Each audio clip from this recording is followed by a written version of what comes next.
The void stares back. The credits are rolling, the mics are recording. Gaze into the void with your hosts, Josh and Joey, as they discuss thoughts and questions surrounding visual, written, and interactive media steeped in cosmic horror. Hello, everyone. Welcome to another episode of The Void Stares Back. Yeah, it's your favorite two weirdos. I'm Josh. I'm Joey. This episode is being recorded on February the 10th of 2020. Very good. We just finished reading the short story by H.P. Lovecraft called The Music of Erich Zann. One of my personal favorites. Yeah, I didn't really expect it to go where it went, so it's pretty sweet, actually. Yeah? Quick Cool. first impression there. Awesome. Yeah, I've read this one by far the most out of all of his stuff. So Just keep coming back to it. yeah. And the most being like maybe 5 or 6 times now. I've only read most of his stuff once. Right.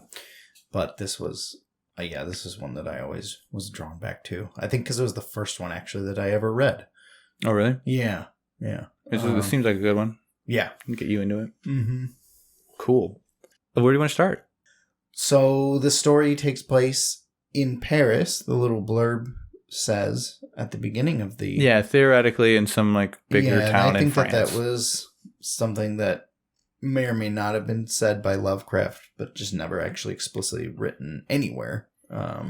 Yeah, the blurb at the beginning of the story just sort of said that. Little informational thing we've got in the book. People believe it to be there. Yeah. But not necessarily confirmed. We're being narrated to by someone who was, at the point of the story, impoverished. We don't really have a time period for when this takes place. Just in the narrator's past. Yeah, but we're not sure how long ago. I always read this story with the like 1880s, 1890s in my mind.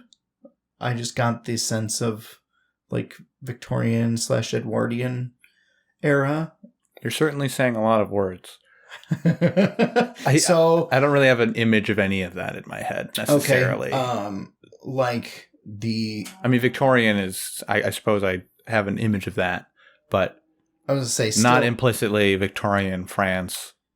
I don't know. It doesn't necessarily evoke anything extra that this story didn't, I guess. So I'm not bringing extra to the table. Is kind of what I mean. Sure. Yeah. It's just the description of the way. I mean, he only really describes the one street, right? Explicitly. Yeah. He talks more vaguely about the features leading up to of the city. Yeah. Him describing we get like stone bridges and I don't know the way it always just imposed the idea of like Jack the Ripper era. Sure. In my mind, I use that as a point of reference for anybody who doesn't know when Victorian or Edwardian era Europe was. But like, think top hats, stagecoaches still. Sure. Gaslight era, basically. Okay. Cool. I don't know why that's what's evoked, but that's what I always thought of when I read it. So yeah, I'm not sure. There wasn't, like you say, there wasn't too much to go off of in those regards. Like some of the architecture he describes in that street is also antithetical to some of that, or it's not really a measure of what actually existed. Well, because the street itself is weird compared to other streets, and he's describing these journey you got to go down to get to the abyss. Mm-hmm, yeah. Like he talks about buildings even arching over the street, almost touching each other. Yeah, just like carelessly built and swaying in various ways. Mm-hmm. Almost like crooked teeth, basically. Almost like insert Tim Burton film here. Kind of, yeah. Very Burton-esque, which is cool. It certainly sets a good mood, I feel like. I like that about the beginning of this story. Yeah, I think it builds very nicely. Yes, yeah. I think that's probably why I've always been drawn to it so well, as the pacing is very good. Yeah, it seems like if someone were into reading, it's a fun read. The act of getting through it. and it's a short story, so it's not going to take you a long time, and you'll still feel that full journey each time. Yeah. Our narrator is a student of metaphysics at the time. You know, metaphysics. As you do if it does in fact take place in... I love how, he's... pre-electricity era. I love how they state that, he's like laying down his own credentials in the story. He's like, in my time with metaphysics helped me through this moment. It's like, that's a weird, humble brag about how your fucking life was shit and you're really clinging to this metaphysics degree that you've earned. I don't even know if you earned the degree. You just went to school. He was a student of, so we're assuming he's not yet finished. So I mean, I don't know. It sounds like his life was shit for a lot of reasons. He was probably a poor student. well, it seemed like he was describing an even worse life than that. Yeah. Like he was a student, then shit didn't go great in his life, and this is where he ended up as a result of that. Not that he was attending school during the events of this. At least that's not really how I interpreted it. I thought he was just sort of saying that he was versed in these things, so when it came time for that to be relevant in his life, he was able to cling to it because he had learned it prior to the events. I guess I didn't get that. Because he doesn't bring it up as if, like, I go to school during the day from my weird, like, living situation, and then I go listen to the music of Erich Zann at night. I never really, like, built that timeline in my brain. And I don't know that the story did too much of it. Maybe it did, and I just missed it, but... I don't think it explicitly states that's what he does. Yeah. I think him leading off with the phrase, basically, it happened during the time of me being a student in my impoverished life. Oh, so yeah, he does describe that at the time. Yeah. The location, what is the building called? The building itself? Yeah, what do they refer to? Just that it was the tallest? The garret. The garret. Yeah. There was a sentence describing that it was a 30-minute walk to the university, so I think you are right. Yeah. I never really thought that it wasn't really relevant because there was a lot of other crazy stuff happening. Right, yeah. But it's not implicitly relevant to what's happening in the story. That makes sense. I sort of pictured this guy as like a little bit worse off than just poor student. Oh, for whatever reason. Sure. And maybe that's just because a lot of Lovecraftian characters tend to get that rap where they're just like, drug addicts of some kind, or like they're not all there, or not very smart people or whatever. Yeah, there are a lot of unreliable narrators in Lovecraft. Yeah, I had a thought earlier and I never forgot it. Oh, in the and I know we've said this a number of times, but we're both not well versed in Lovecraft at this point. And I know you have read almost nothing. I've read a single story before we started this podcast. But there's a story, The Case of Charles Dexter Ward. Yeah, it's a little bit longer one. The short film on YouTube it wasn't originally on YouTube, it was somewhere else, but the short film, which you could find on YouTube. Yes, you can now find on YouTube of the music of Erich Zann. The narrator is Charles Dexter Ward, and they link it to the film links to that other both stories. Story. Yeah, there's about the same person, which I found interesting. I haven't watched the full film. I just know that was in the description of the film. So I thought that was just a neat little tidbit on the side. Yeah, so if you know about that other story, then maybe that makes sense. Yeah, we don't. I have not ever read The Case of Charles Dexter Ward, but it will be at some point. We haven't gotten to that one yet. And we won't for a little bit, it seems. Yeah. We've got a few others to get through first. Mm-hmm. So he describes not being able to find this street again. Mm-hmm. Which makes sense, obviously, later as the story goes on. And seeing things that aren't... That's what happens when you attend university just to learn about healing crystals, dude. It's not... Yeah? Is that right? Is that what metaphysics students do? I got it, but probably, right? Hit us up in the comments, metaphysics students. Yeah, correct us. Yeah. Well, they're not Joey. Called healing crystals. Yeah, they're called... Joey. I said no such thing. I will make no assumptions. Bunch of healing crystal hippies out there sucking on your healing crystals for whatever reason. Give you super eldritch power. Mail us some. I want to suck on some eldritch crystals. Yeah, I mean, that would be sweet. Send me a shining trapezohedron. Yeah, and glue it to like a baby bottle pop. lid. Or a ring pop. There you go. So I can just, I can feel the power. have the eldritch surge through me on the go. Yeah. Without getting my hands wet. There you go. With slobber. Non-mess eldritch truth. Yeah. I'm not, I want to be a high functioning cultist, right? I don't want to have like an entire pitch black room with one window that overlooks the entire city just to have my eyes bulge from my head, Yeah. I just want to I'm a busy guy, right? I got to sneak in the licks between editing and recording. Yeah. So what do you make of what the events that follow? Our narrator meeting this man who can't speak. Yeah. It took me a while the first couple times I read it to know, because I was young and foolish when I did. I didn't know that dumb meant mute. Yeah. So I kept reading it as this guy's just really stupid. He even says mute in there. I know, but I think the first correlation. time that I read it, I missed that, and I was very confused by him calling this the dumb man, but then also saying he was some kind of genius, and I was like, these 2 points don't correlate. I don't get it. And then, then I became a learned boy. That's the only reason you read it 6 times. You're like, surely there must be a typo. There's got to be a reason. I'm gonna uncover the secrets.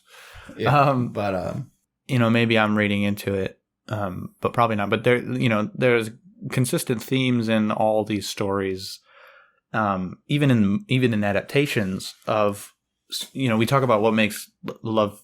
I mean, I don't know that we've really delved super deeply on the cast, but me and you talk a lot about what constitutes a Lovecraftian story, because we need to we have to have a filter for what comes on the show. Exactly. So. Yeah. We need to figure out exactly what qualifies to be something we talk about a lot. And so we have that conversation very often about stuff that is sort of borderline. And we've watched a number of movies that are considered maybe borderline. I think there's a lot of movies that could, and literature and whatever, could make it onto this that on the surface doesn't seem Lovecraftian at all, but has themes. Lovecraftian, in my mind, is a much broader spectrum than what most people think of, which is usually, cosmic, unknown, horrifying revelations and tentacles, right? And like that's what most people bottleneck it into. Fear in a place where you're, more irrelevant than your ego lets you think at any given time. And that sort of stuff. Man's insignificance and the knowledge of that, right? And that's not always what Lovecraft stuff is, because there's a lot of stories he wrote that is, but I think doesn't touch on that at all. Right. But I think our conversation about what qualifies for the show is a different conversation than what's Lovecraftian, because if most people think a certain thing, those are the people who are coming to try and listen to us talk about that thing as well. And so if they value certain ones more, then maybe it's not a great idea to watch Catch Me If You Can with Leonardo DiCaprio, because it has real human emotions in it or something, I don't know why that's the first movie that came into my mind, but I think another Lovecraftian thing that we don't really bring up very often, that's just sort of like subtle and like just ever present in all this stuff in some way, and it's probably like a taken for granted sort of thing, like, of course it's it's not, why bring it up, it's so obvious, that kind of thing, but is obsession. And this story has a bigger focus on obsession than some of the other ones. And usually the obsession... That's why I relate to it so much. Usually obsession is just sort of present and not the focus of his stories. Like in the last one that we read, The Cats of Altar, the obsession wasn't the focus in that story, but it was present in the family who killed cats and stuff. Like that's an obsessive behavior to repeat. Yes. And then the obsession manifests in something kind of morbid or otherworldly or something like that. Right. And in this story, obsession's like a huge part, and we get that right off the bat. That's where I'm going with it. We finally made it. We made it to the point of why I brought all this up. Perfect. We start off in sort of how the context that I built for our narrator here, which is that it continues to bother him more than he lets on, that he can't find it. Yeah. Because he says at the end of the story that he doesn't really... he no longer looks for it is kind of the implication that I sort of got from it. Like, he's like, I can't find it, but I'm not actively looking for it, is kind of like where it seemed like he was implying he fell into, but I don't think that that's true. Right. I think he's still looking aggressively for it. Like, and that's not even in the story. That's after the story / before the story. It's outside of what we get. But I feel like, I mean, even the small snippet that he says, I know names change. Yeah. So I've delved deeply. The first sentence of the story is, I pored over maps of the entire city, both old and new. And it's like, that's pretty obsessive. You you strive to find this place or some hint of this place. And there's no way you're going to lose that, know. That's like the slight plot point in any movie where a marriage is broken apart. Like, something that's just an obsessive behavior that slowly eats up your whole life. So I sort of read into that pretty not necessarily early, but along the way, I sort of, made that connection that this guy is caught up in that moment and the rest of his life will be searching for this person in this place. Yeah. And those notes or whatever. So I think that's like the biggest part I took away from the beginning of it. I did enjoy the description of all the places. The wordplay here is, I think, better than some of the stuff we've read from Lovecraft. Not that he's not good at writing, just that I think this one was just more evocative than his other stuff. Maybe that's why I also kept coming back to this one after reading other ones, Yeah, like even just... the imagery that I get in my head is very vivid in this story. And it's also pretty unique, I think. There's lots of interesting ways that he's describing things that are, maybe not so commonplace and stuff I've heard, seen, or read. Another thing that we do usually do at the top that we didn't do. We are going to spoil this before we get into the other stuff. The meat of the story. We've kind of outlined the beginning, which is not super spoilery, but we touched on it. Yeah, so go read the music of Erich Zann if you haven't, and if you don't want to read it and you like what we do, you can support our Patreon, and this will be available as an audiobook to you for a very small $1 a month. You'll get all our audiobooks, but we do record every story that we cover. Every month we release an audiobook version of the one that we're covering in podcast form that month. So we just want to give you something for your money other than the show. And so if you back us at any level, going from now until the end of time, which we're currently seated nicely right in the middle of the end of time. We're in the middle of that. Yeah. Then you'll always have access to all the audiobooks that we record. So. Yeah, so if you don't want to read it yourself, but you want to listen to it, you can do that.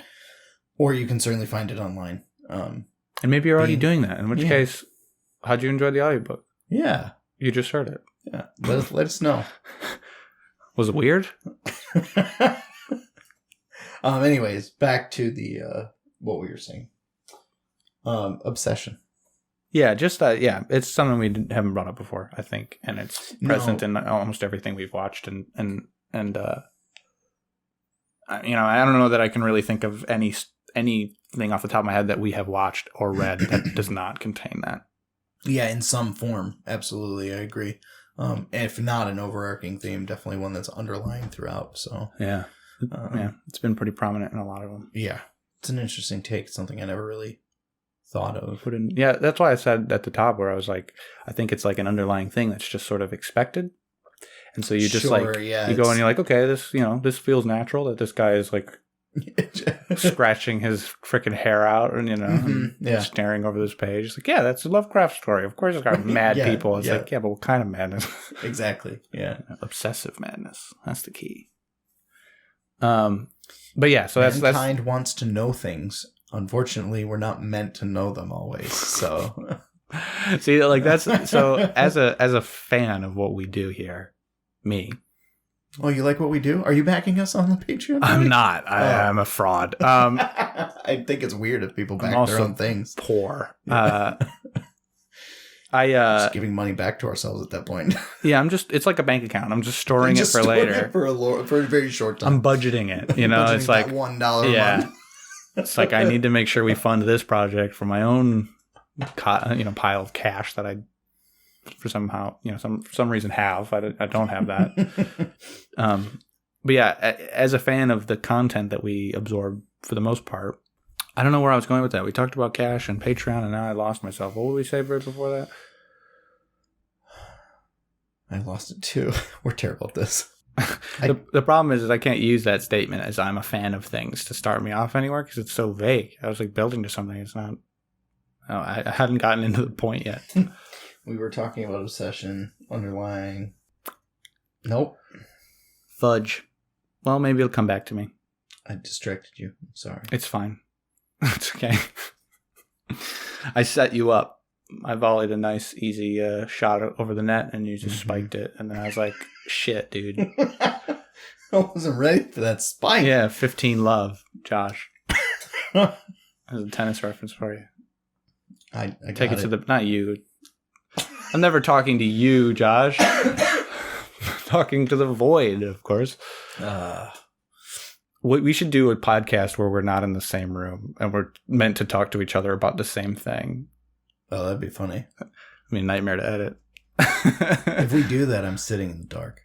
Yeah. Oh, yeah. You're also blindfolded. Yeah, staring actually into the void, just blackness and talking and hearing your voice in my head. No, you don't get to hear. Oh, we don't hear. There's no conversation. So I'm just talking? To me, though. Okay. Yeah, we are having a normal podcast. Oh, we should totally do that. Dude, that would be excellent. It'd just be mad ravings of two lunatics. That would be great. Tell us, fans, do you want it? I don't even know how to organize doing that other than just turn the mics on and walk away. I don't. It's weird. We'll give it a shot. Yeah, let us know. I don't think it's in demand because no one's doing it. That's because nobody's had this brilliant idea yet, There's an open market, Joey. Yeah. Mm-hmm.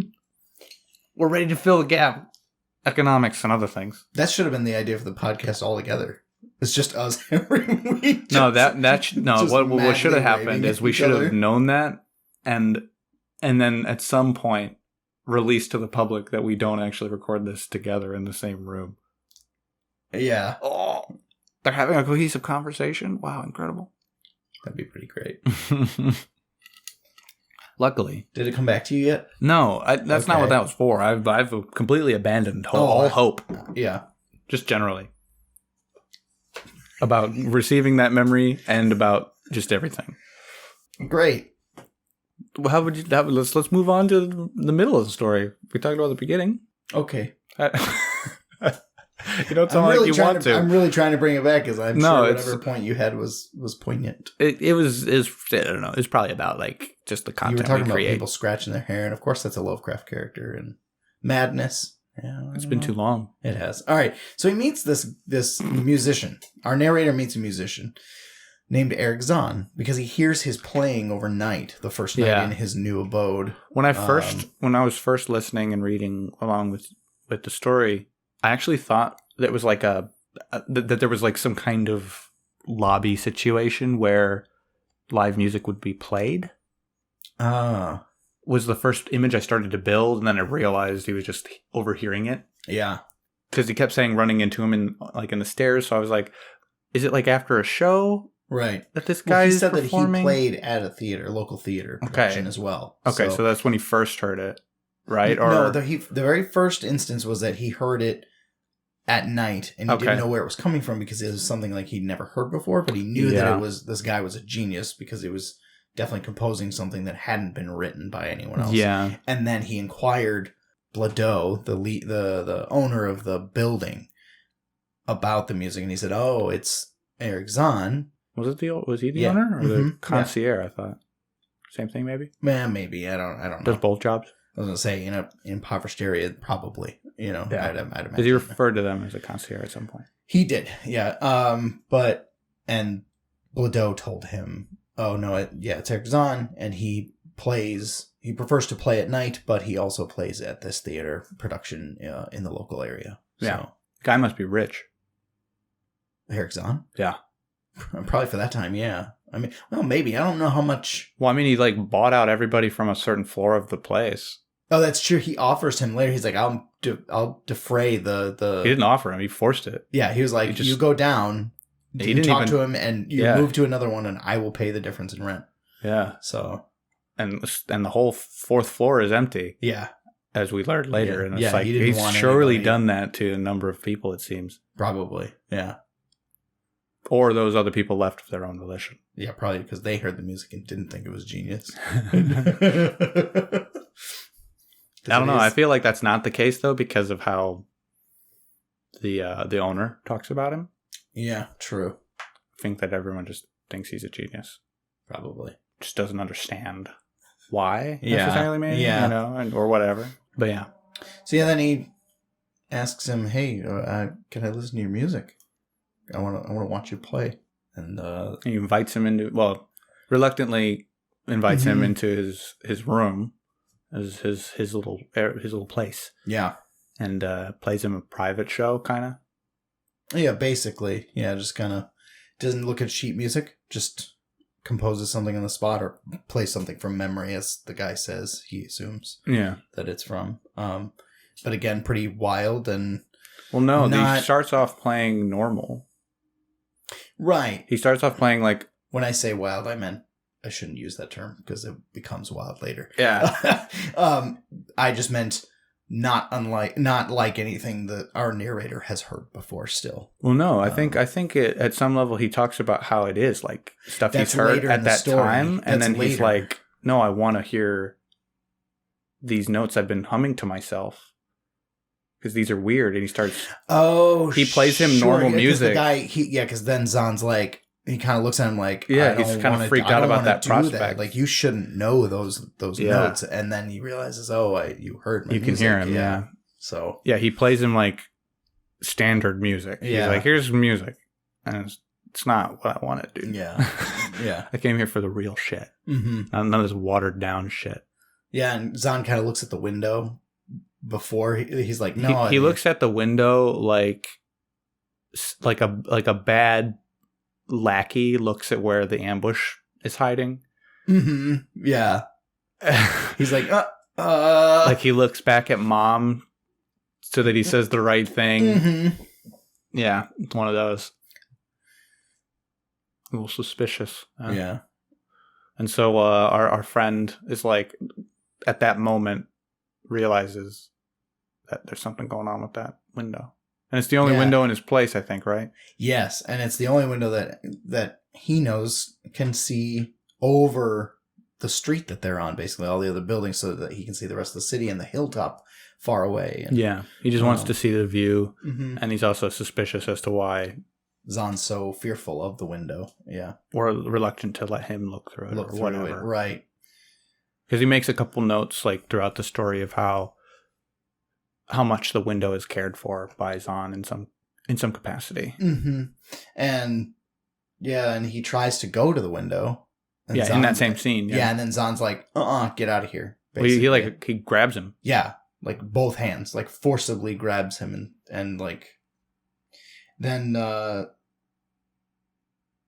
writes to him finally on paper saying in like bad French. Yeah. Mm-hmm. Because Zann is German, if you listeners at home hadn't picked up on the name. But he's Erich Zann, not a native French speaker. No. And our narrator is. Yeah. Which is why it's assumed that maybe this is in Paris or some other larger French city. Right. So, and so Zann makes him leave, basically. Well, he sees that the guy's offended, and he's like, I'm sorry. Writes and tells him, like, I'll play for you, but, like, you can't go to the window. Can't touch my stuff, dude. Yeah, don't touch my stuff. Don't go to the window. You sit in chair, I play music. That's the deal. Yeah. And then he breaks the deal and stops inviting our friend. Yeah. Yeah, he says, no, I'll have you come up. Excuse me. And then he never calls on him. So our narrator goes up and says, hey, dude. And you can tell Zann's like, I don't really want to play for you right now, but I'll do it because they said I would. And so. And then later, he doesn't have a second session. Yeah, he does, because he describes that when Zann does play for him, because Zann doesn't call upon him, so he calls upon Zann. Just generally more infrequent is what he's getting at? Yeah, like less and less frequent, and when he does, he describes that Zann is very edgy and, or on edge, I should say, and agitated, and like doesn't really want to be doing it. Yeah. And it's quick. It's like one sentence or something that describes Zann's demeanor, but he does play for him, just not very willingly. So, sure. Does it more out of being courteous than desire. And then our narrator hears him playing feverishly one night and looks through the keyhole. He doesn't do that, but he goes up to the barred door. Yeah. Yeah. He talks about how he progressively gets closer. Yeah. He starts off by just returning to his original apartment that he was moved from to a nicer one. Yeah. Just so that he could hear, and then gets more bold and starts climbing the next set of stairs, the creaky set, to the 5th floor where Zann lives. And it's like a peaked roof, so it's like I assume it's like a door at the top of said stairs, kind of a situation. Yeah. Mm-hmm. The attic room, basically. Yeah, and starts to listen to him from right outside his door. Yeah. And then on the final night, hears it go mad apeshit. And during that time, our narrator hears like a shriek that he describes would be the only kind of sound that could come from a mute. Yeah. So he recognizes that Zann is specifically in duress of some kind. Yeah.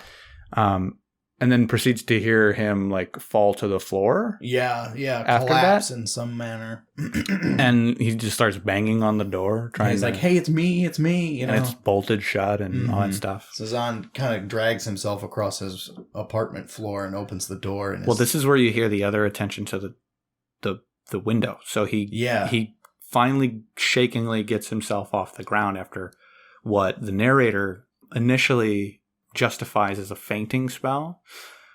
Right. And before going to the door, hears him go to the window and close the window and shut the curtain to the window. Right. Then goes to the door. Yeah. And greets him. And when he greets him, is as if he went straight to the door, where he actually like grabs him and like holds him like a scared child. Yeah. And that's just the beginning of that night. Oh man. Yeah. So before we read on from that point, like when we're in the middle of that, did you have any initial thoughts as to what you thought was going on? No, not really. I mean, just standard Eldritch shit. I figured it was like just some homegrown Eldritch. Yeah, just grade A Eldritch produce. There's another shirt. We got muscles for Vestals and grade A Eldritch produce. Yeah, hell yeah, homegrown Eldritch produce. I figured he was seeing something through the window, and so I assumed that what we got at the end was what we would get. Mm-hmm. I just didn't know to what extent we were going to go there. Yeah, or because this story definitely took pages out of the Colorado Space Notebook or whatever. Sure. In that, there's a possible interaction that occurs at a certain moment. Mm-hmm. Possibly not. No, like, direct confirmation of any contact, as it were. And, a moment where we get to stare into the abyss. Yeah. So I sort of predicted that we'd get one of those sorts of payoffs, or at the very least, that was what was sort of causing the duress. Some of the other elements that came with it, I didn't necessarily predict. But yeah, so that's kind of all that I gathered at that point. I was just along for the ride for most of it, though. Sure.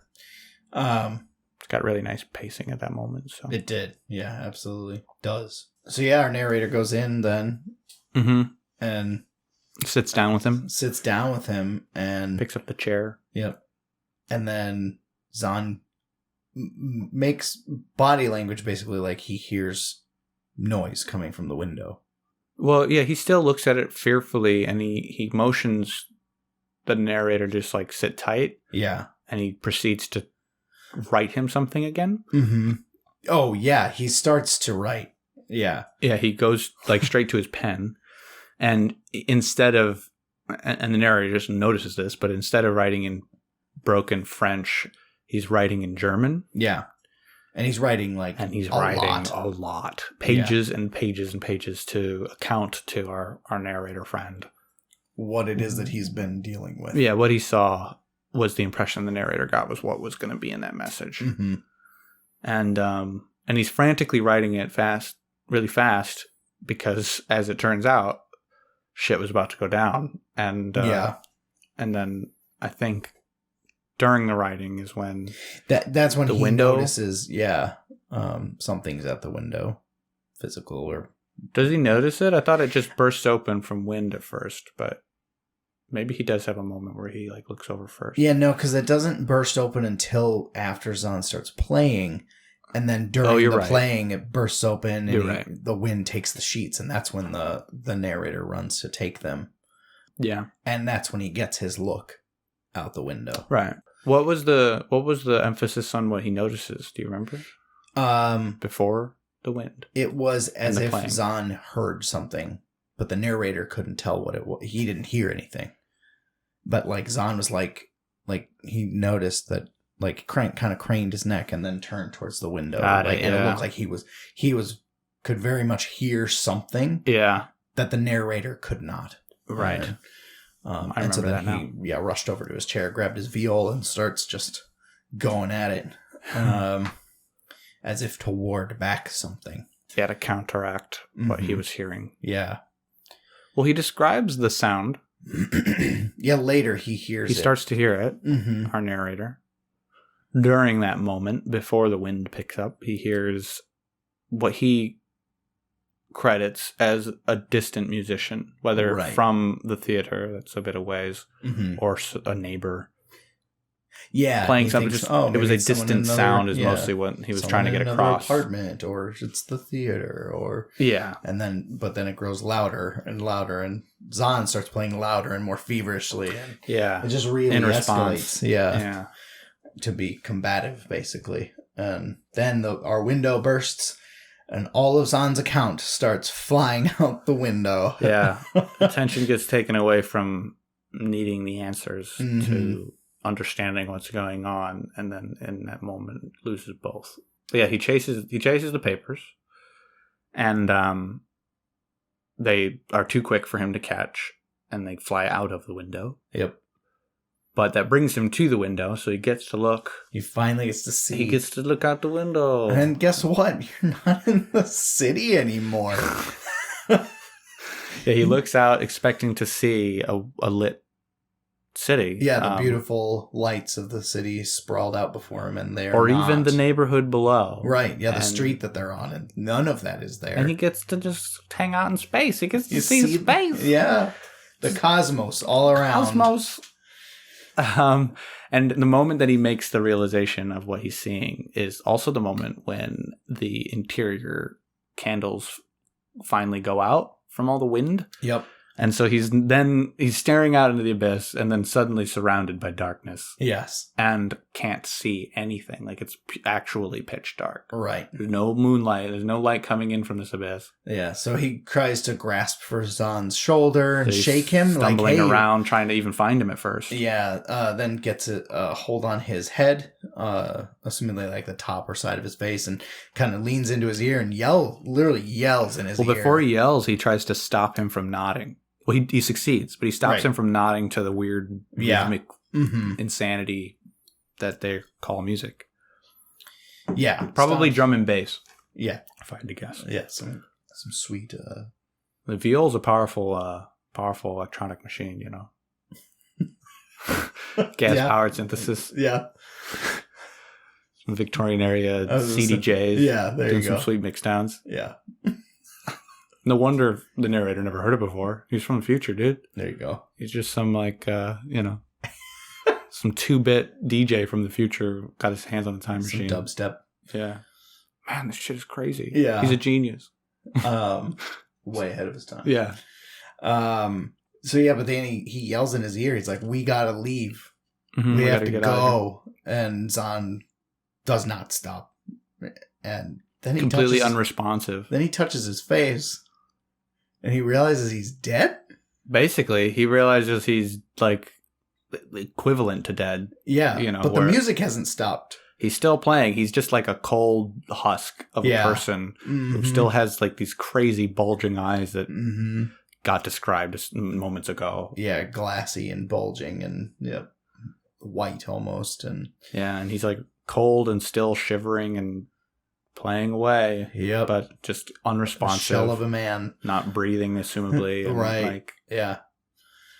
And then he's just like, well, I'm out. I got no horse in this race. Yep. Failed his sanity roll there and bailed. Yep. Had to run. Ran all the way out onto the street, ran down the weird street he's lived on and through the whole building, 5 floors down. Yep. Ran down the whole street. Yep. Runs down the he doesn't stop there. Rue d'Orsay, or the street of the threshold. And he runs beyond the threshold. He runs beyond the threshold, and he also runs over the bridge. Yep. Runs over the bridge back to, as he describes, the streets we know. Yeah. The boulevards that are familiar. Before we started the story. Mm-hmm. So kind of basically healthier streets, he calls them. Yeah, he walks past the rails and the lake, or the river. The river, yeah. And the various stones that make up the wall to the river. Safer, familiar territory. And he hasn't been able to find his way back. Yep. Says he's not sorry. Like, not necessarily concerned that he hasn't found it because it was so weird, but we know that he is now on a lifelong quest. Well, the sorry was kind of an interesting point. Yeah. Let's see if, I have it open right here. Let's see what he says exactly. He says, despite my most careful searches and investigations, I've never since been able to find the street, but I'm not wholly sorry, either for this or for the loss of undreamable abysses of the closely written sheets, which alone could have explained the music of Erich Zann. Yeah. And so he's not sorry that the sheets are gone and he can't find them. Yeah. Which turns out was a lie. Yeah. I don't know. I'm assuming it is. I think it is. And he also said he's just not sorry generally that you can't find the place. Yeah.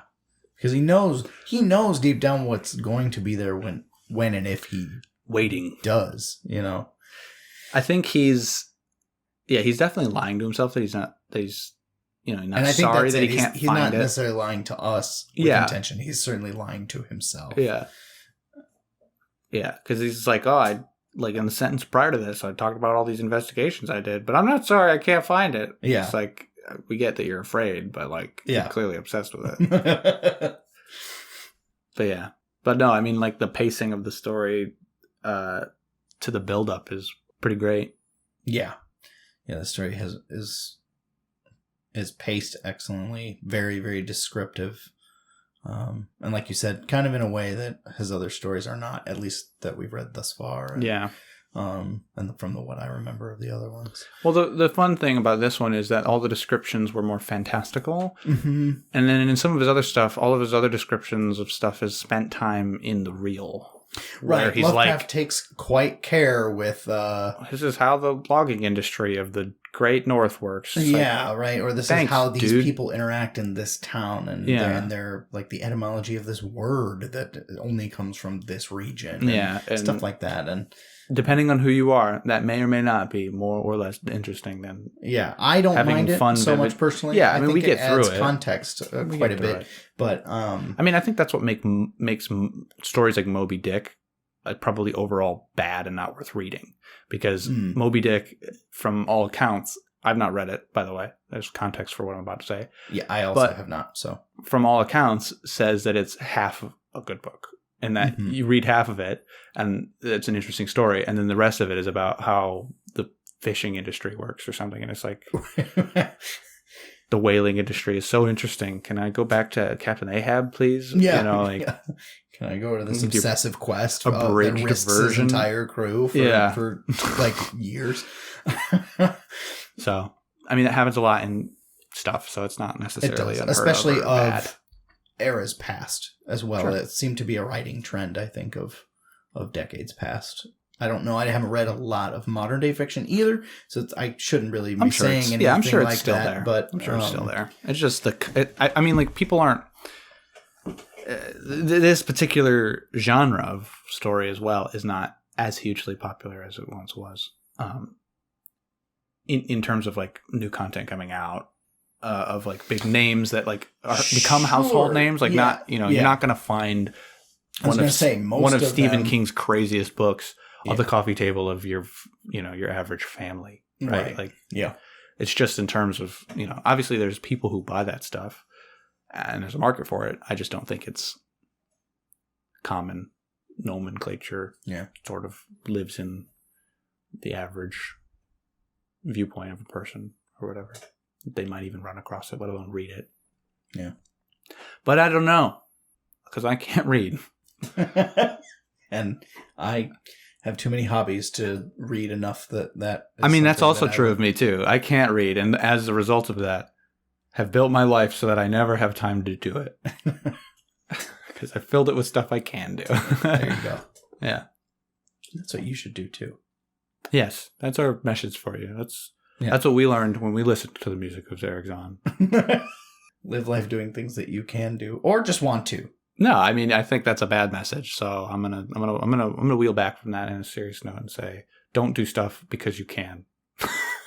There you go. Well, that's a bad message. Yeah. Do it because you can. Brought to you by The Voice Tears Back. No, do stuff because you like it. Yeah. That's the, and then also don't do stuff you like if other people are harmed, because you're awful and we don't like you. There, I said it. Sorry, I gave him a look. People harming each other. That's what we're trying to say. Yeah, I know it's a hot take, right? Yeah. But someone's got to take that stand. Why not me? Why not right now? Hey, I'm standing here with you. Well, we're both sitting, but we're standing. We're in a different room talking to each other in the darkness. Yeah, right, yeah. No, Joey, I'm right here. Who said that? I can feel you. Am I cold and dead and sweaty and playing music? I'm just like, the eyes are bulging, and then the lights turn on, and I'm just like playing with marbles on the ground. Like, imagination has gone too far. So you like this one though, overall? Oh yeah, the story's great. Yeah. I'm just a big fan of music. Me too. From a lot of, so I don't know. I feel like I'm a different fan of music than you are. Not that we've had this conversation. I really know what kind of fan of music you are, but I certainly listen. You like to imagine yourself as a different fan of music than me. I studied the music. I'm different. No, I absorb leagues less music than you do. I go to infinitely less concerts than you do. I actively listen on a daily basis to less music than I'm sure you do, even if you don't do it that often. I really don't listen to lots of music. I once told in a conversation with my parents that because they don't listen to music, like they used to, but they don't listen to music a lot anymore. Yeah. And the conversation went into a number of places, but the main takeaway is that I told them I can't imagine a day in my life without music. Yeah. So I listen to it a lot. For sure. Now, I do too, but I don't listen to I don't listen to music the same way, I think. In that, what I mean by that is, most people go, I like an artist. I obtain artist's stuff. I listen to that artist's stuff. I do that a little bit, but the stuff that I listen to is generally stuff that I make or that I hear other people make, but only for the purpose of making it in that moment. Mm-hmm. Like, as you know, we just talked about it before we went live, but I sent you a video of an incredible beatboxer. Yeah. A lot of that stuff, while some of it is like produced and mastered. Yeah. A lot of it isn't. A lot of it's like raw. Like it's just people turning on a microphone and a camera and then doing some crazy shit. Yeah. That I can barely fathom in some cases. And in some cases just doing what they do really well or having a distinct sound. And whilst, that's definitely obviously music, it's just sort of maybe atypical. I don't know. It's not really the standard way people Sure. The standard formula for make music, listen to music. I don't know.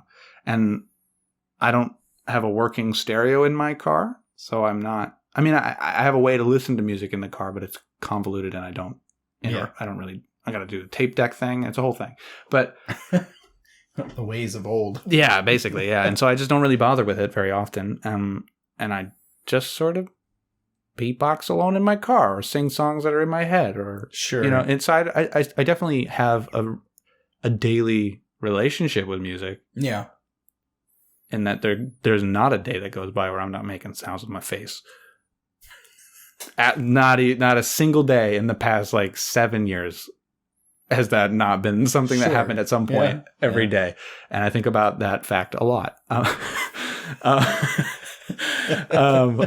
But I don't look for new music.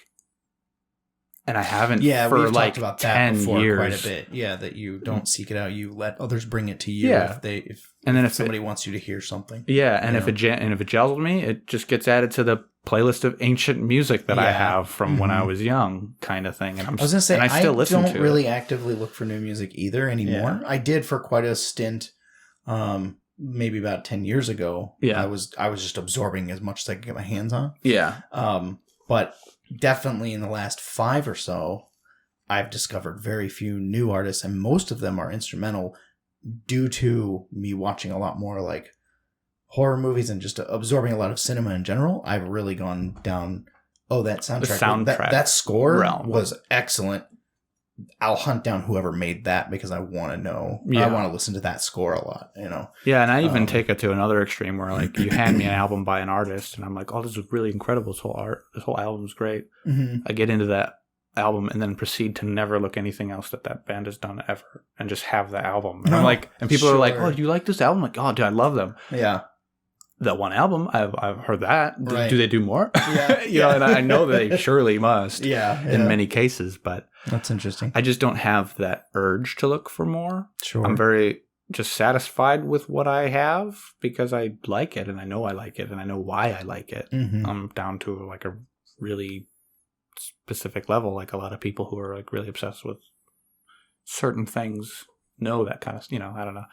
So I don't know. I treat music more just kind of I don't want to say organically, but more guttural, I guess. It's just it's not really about collecting discographies for me, and it's not really about finding that next thing that's going to scratch the itch, because music just scratches the itch, and the stuff that I have is never going to stop scratching the itch because I really like it. Right. And for a lot of people, music is something that comes and goes, and that's not true for me.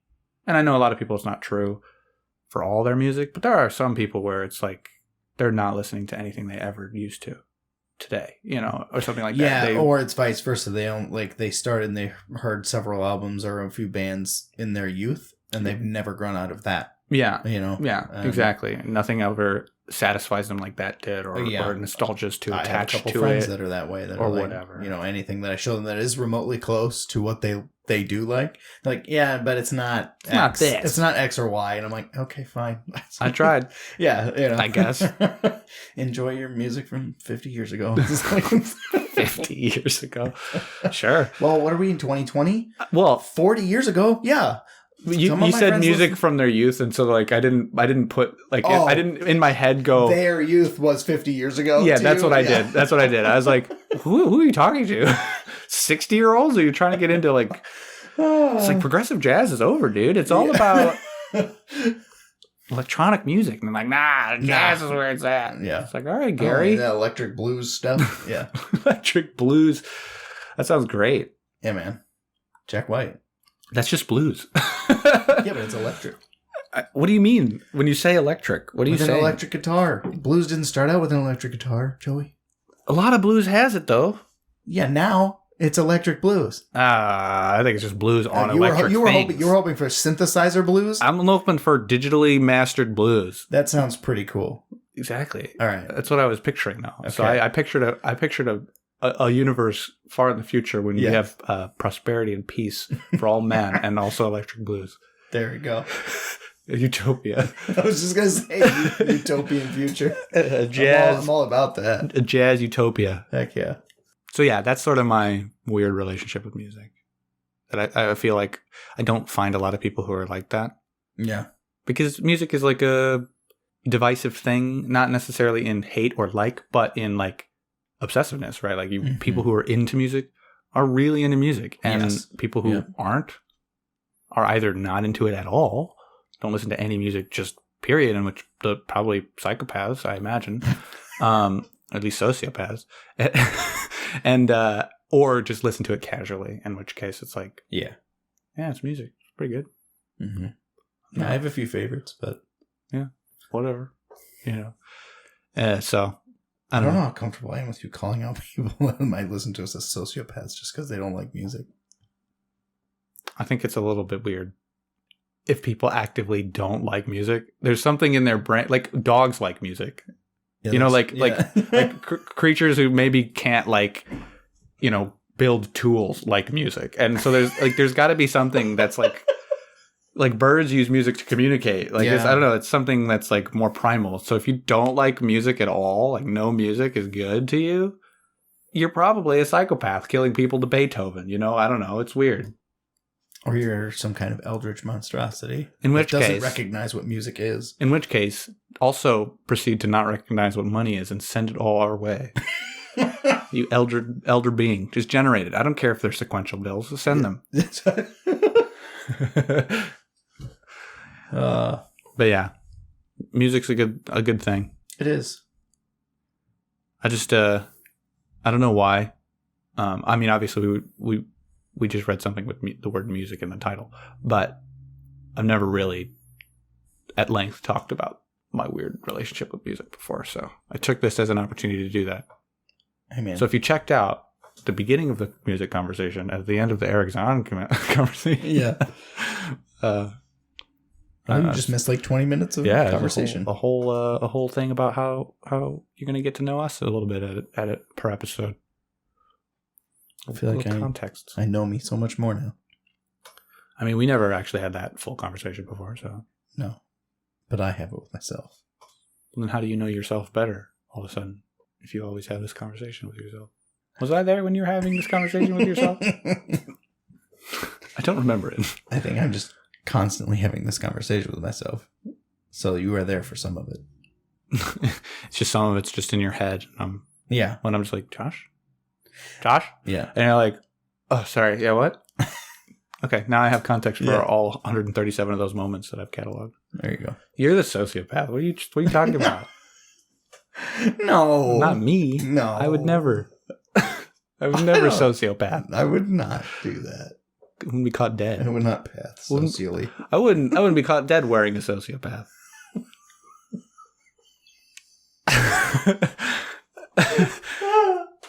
What a fun sentence. That should be on a shirt. I wouldn't be caught dead wearing a sociopath. Oh man, we got a lot of them. Don't steal them, or do. Just make them so I can wear it. Yeah, if you make them and you make profit on them, I'm really happy that you're faster on the gun. As long as you just send us merch. Yeah. As long as we become sponsored by the. I was gonna say I'm not. I wouldn't be caught dead. I will wear the shirt that you make. That was our idea. Yeah. Oh yeah. Please. We don't have time to make shirts. Like we want to make them, but we're very busy and just not wealthy enough to pay someone to make like 10,000 shirts. Artist, like doodle something up that fits with that shirt. Send it to us, and we'll get them printed for ourselves. And you can have like whatever percentage cut you feel you deserve for your art. I'm happy to do that. That sounds sweet. As long as it's original art. Yeah. As long as you made it. Yeah, no copyright infringement nonsense. Yeah. In which case... We're creators, and we believe in creators getting what they're owed. Especially when those creators are me. I'm just kidding. I'm sorry to take away from that real message that I also believe in. With a joke. Well... That was a good time. That was the music of Erich Zann. I hope all of you enjoyed reading it, or listening to it, or however you consumed it, telepathically from the ethos outside your window while playing the viola. And I also hope that we weren't destructive in our conversation about it. Yeah. And we're just additive. Hope we had a good time listening to us ramble about weird shit. For you here. Yeah. We have a social media bit to run through here. You can follow us on Twitter at The Void Stairs. We have a website, thevoidstairsback.com, where we post all of these episodes, any other things we're doing, and a place where we aggregate stuff. Yeah, and the other thing you'll find on there that we are doing currently, is a Let's Play series, which you can find on our YouTube channel. All of these things will be linked, by the way, somewhere. Yes, in the show You'll be able notes, to click it. in whatever Just take format you you're listening. Or you can write it out long form. Yeah. I don't know if you're feeling that, Randy. I don't know. Or just remember it if you're that good. All the 60-year-olds who listen to electronic jazz, who can't figure out the internet but somehow found electronic jazz. And us to listen to on the internet. Yeah. Well, they typed out our website long form. Sure. They didn't click any No. old, they don't follow links. They walk uphill both ways all the time. But we are currently in a playthrough of Darkest Dungeon, and after that we'll be heading into a playthrough of Bloodborne. Right now the Darkest Dungeon is being helmed by Josh, who is blind to it. Yes. And we're getting to the point where I'm blind to the rest of it. I only played some of it, so that's pretty fun. And then when we get to Bloodborne, I'll be playing that mostly blind. I know beats about the story. Seen a lot of the games. Yeah, so. I know beats about the story. Basically, is what I know. And then after that, it's all and I details that I don't know. Intimately familiar as having sunk hundreds of hours. And we've had conversations, and I think it's a good idea. And we'll actually have a crossover event for Bloodborne, where we'll have podcast episodes coincide with the Let's Play series. Yeah, about greater themes and topics and storylines within Bloodborne. Yeah, there's a lot to digest. We could even do that at the end of Darkest, maybe just have a wrap up episode for Darkest. Yeah, just try to like coalesce everything that sort of happened into bigger, broader strokes and talk about. Yeah, because we really haven't discussed a lot of what we've experienced, even while we play it. We're just being thrown at it, so it's exactly. Just us dealing with it as it happens. Yeah. But that's not a bad idea. Yeah. What else do we do? We do other stuff on the internet. We do. We are part of a Twitch channel called Cardboard on Tap. And we make content as well that will end up going on YouTube as well. But if you head to the Twitch page, we have links that go further from there if you're digging more for our stuff. And our main project or show there is every Tuesday at 5 p.m. Central. We play board games live with a group of friends. And each week, it's a person out of that group's turn to pick the game. So board gaming is like a big hobby of all of us in our lives. So lots of variety there. Absolutely. And Joey plays solo games on that channel on Sundays as well. Also at 5 p.m. Central. Yep. So you can watch him. He's got a sweet little theme surrounding his show called Solitaire Quest. Yeah. And I paint miniatures. So if you're into watching me do some art stuff for the tabletop, currently it's miniatures in the context of board gaming. Board gaming, yes, yeah. I may branch out and just do minis that I think are cool just to have. Yeah, I'll be hijacking his show at some point to paint a mini that I want to paint at some point. There you go. That isn't for board gaming. That I also don't own yet, but I want to buy and do a repainting of at some point in my life. Sure. So we'll definitely branch into that stuff as we personally feel like we want to do it. Right. Currently, I do that on Friday nights at 9 p.m. roughly. But that is announced via our Twitter for that group, Cardboard on Tap, that you can find through the Twitch channel or just go straight to Twitter. Same name. So I think that covers it. That's a lot of things we do. You're telling me, man. And we're only adding more to the list, so. My God. Yeah, I mean, it'll be good. Yep. It's fun to make stuff with your friends. Yeah. We did mention it before, but if you enjoy what we do, we have the Patreon that you can donate to. It's important to us that this content remain free. That all the monetary support we receive goes directly to making this and anything else we do for this better. So. Yeah, absolutely. The hopes and dreams is that this frees up time in our work lives to just be able to dedicate more time to be able to do this more reasonably. Yes. Just add more content, because we like to do it. So passionate about weird stuff. Absolutely. Find weird people on the internet. Are you weird? Does it sound like you? What up? Hey. Welcome to the end of this podcast. You are pretty weird. You made it this far. What's up? I don't even know how to top that one. Okay, now that we met, goodbye. Goodbye. You can stare if you want to. You can leave your friends behind. Because if they don't stare, then they're no friends of mine.